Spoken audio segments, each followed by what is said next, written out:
La liberté de la presse, on en parle avec vous. Guy Chungu, bienvenue. Merci beaucoup.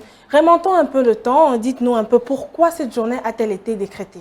Alors, on va toutefois rapidement consulter l'histoire. La liberté de la presse est un des principes fondamentaux du système démocratique qui repose notamment sur la liberté d'opinion et la liberté d'expression. Okay. Alors, la toute petite histoire nous ramène en France, puisque cette liberté de la presse tire ses origines en France. C'est l'article 11 de la Déclaration française de droits des hommes, de droits de l'homme plutôt, et du citoyen de 1789 dispose la libre communication de pensées et des opinions est un droit le plus précieux pour les hommes. Alors, rentrons dans votre question. Qu'est-ce que c'est la liberté de la presse? C'est justement la réponse.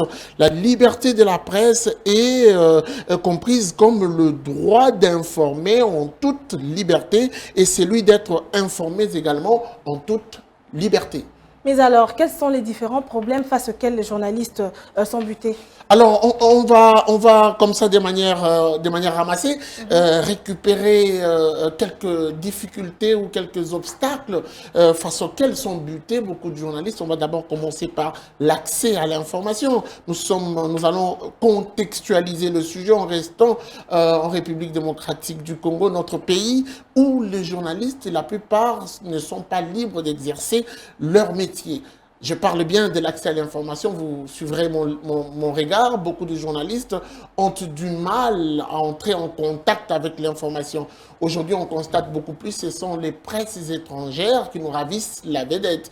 Lorsque vous négociez, vous sollicitez une interview auprès d'une institution ou je ne sais d'une entreprise et que vous présentez comme un journaliste, on va le dire ainsi, local, aussitôt on vous refuse ou on vous ferme la porte. Et donc, il y a une difficulté d'accès à l'information. Deuxième point que j'ai pu répertorier, c'est ce côté clochardisé du journaliste. Aujourd'hui, on peut le dire que le journaliste est devenu cette personne la plus clochardisée en outrance, sans valeur, sans aucune importance. Lorsque vous allez dans les événements, on vous dit vous êtes un peu réduit à tout sauf à une personne prise avec considération.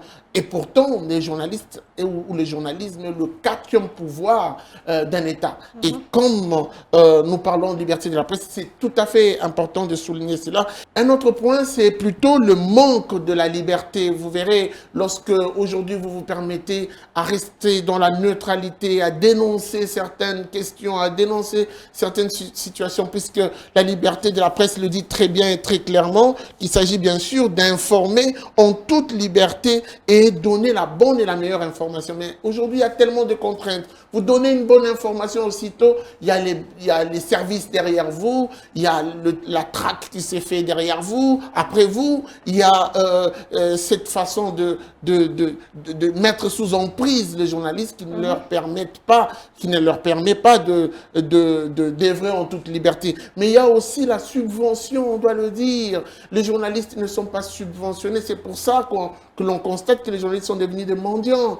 Sur d'autres cieux, vous verrez que l'État prend en charge quand même les différents journalistes. Mais ici, en République démocratique du Congo, les journalistes sont devenus des commerçants. Il faut à tout prix vendre l'information et pour trouver de quoi se nourrir.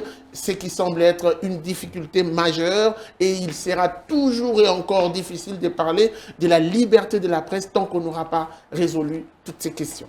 Mais vous parlez bien sûr des désavantages ou des mauvaises choses que vivent les journalistes, mais il s'observe quand même aussi des excès des ailes de la part des journalistes qui se permettent des fois de dire du n'importe quoi à n'importe quel moment. Réaction? On doit le dire quand même que tout journaliste est régi ou bien est organisé par la déontologie. La déontologie, c'est cet abécédaire qui arrive à réunir le mode de conduite ou le mode d'exercice ou le mode de fonctionnement de tout journaliste. Aujourd'hui, on doit les dire qu'il y a quand même cet aspect de choses, des journalistes qui pensent être au-dessus de la loi. Être journaliste, ce n'est pas nécessairement se permettre de tout dire et de tout faire. On est journaliste, mais on doit rester au milieu du village, rester dans la neutralité observer et respecter vigoureusement le grand principe de la déontologie. Aujourd'hui, vous verrez que le journaliste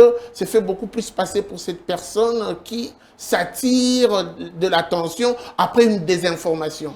Vous verrez, il y a de ceux-là qui pensent, pour être journaliste, et bon journaliste, il faut mentir, il faut toucher aux informations qui brûlent au droit, il faut à tout prix insulter, il faut entrer dans la vie privée des politiques. Mais écoutez, être journaliste ne vous donne pas pour autant le droit de violer la liberté des autres. Si nous voulons avoir une liberté de la presse réussie, si nous voulons asseoir et réussir la liberté de la presse, il faut en même temps aussi, en tant que journaliste, respecter la liberté des autres. Et donc, ces débordements de foi qui manquent un recadrage doit être dénoncé d'abord par nous, journalistes, et par tous ces organes qui régule un peu le métier de journaliste. Mais alors, pour finir, dites-nous vous-même, en tant que journaliste, quelles sont les attentes des chevaliers de la plume? Alors, les attentes, elles sont légion, elles sont multiples, puisqu'aujourd'hui, on doit le dire, j'ai cité des problèmes, notamment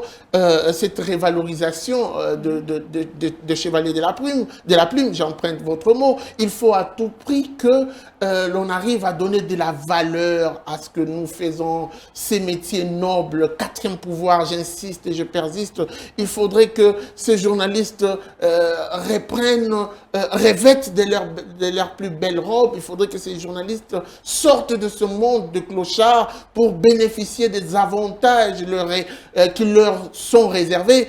Il faudrait notamment que le ministre qui vient de prendre ses fonctions, le ministre Patrick Mouyaya, qui est d'ailleurs journaliste, ce qui semble être une bonne chose, puisque en tant que journaliste, il maîtrise mieux le problème des journalistes. Il faudrait qu'il arrive à cerner et à apporter des solutions et des vraies solutions aux problèmes que connaissent les journalistes. Aujourd'hui, nous avons appris qu'il sera à la RTNC pour visiter ses installations, mais il ne faudrait pas que son mandat ne s'arrête qu'à de visites. Il faudrait qu'il arrive à toucher le nez du problème. Il faudrait qu'il arrive à former une sorte d'atelier avec tous toutes ces structures qui régulent un peu la presse. Je peux me permettre de parler du CESAC, je peux me permettre de parler de l'UNPC. Toutes ces structures doivent faire un corps derrière la vision du ministre de la Communication. Et cette vision doit être très bien définie pour que justement on arrive à retrouver ce sourire qui nous a été arraché depuis toujours. Merci beaucoup à vous, Guy Shungu, pour ce dossier très intéressant qui nous parle de la presse et j'espère qu'on se retrouvera prochainement. Merci à vous.